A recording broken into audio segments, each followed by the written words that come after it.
മരണം വല്ലാത്ത വേദന തന്നെയാണ്. അതിനൊരു പരിഹാരവുമില്ല. ഇപ്പോൾ ഒരു കോള് വന്നു. പരമേശ്വരൻ സാറ് മരിച്ചെന്ന് പേരക്കുട്ടി വിളിച്ചു പറഞ്ഞു.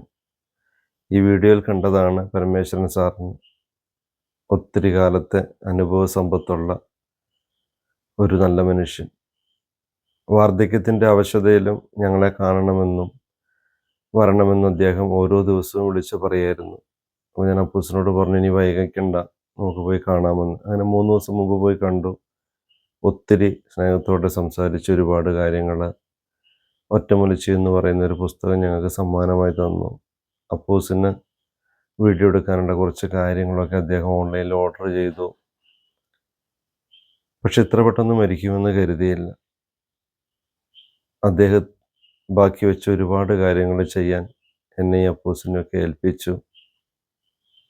ഇനിയും ഒരുപാട് പറയാൻ ഉണ്ടായിരുന്നു അദ്ദേഹത്തിന്. അപ്പോൾ വാർദ്ധക്യത്തിൻ്റെ അവശത കൊണ്ട് സംസാരം ഇടയ്ക്ക് വെച്ച് നിർത്തി. എങ്കിലും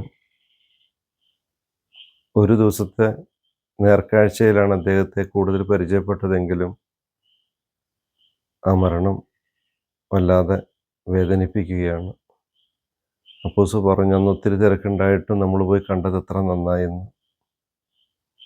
ഇങ്ങനെയാണ് മനുഷ്യന്മാരുടെ ജീവിതം. നാളെ ആര് എന്തൊന്നും അറിയില്ല. ഒന്നും നാളേക്ക് മാറ്റി വയ്ക്കാതിരിക്കുക.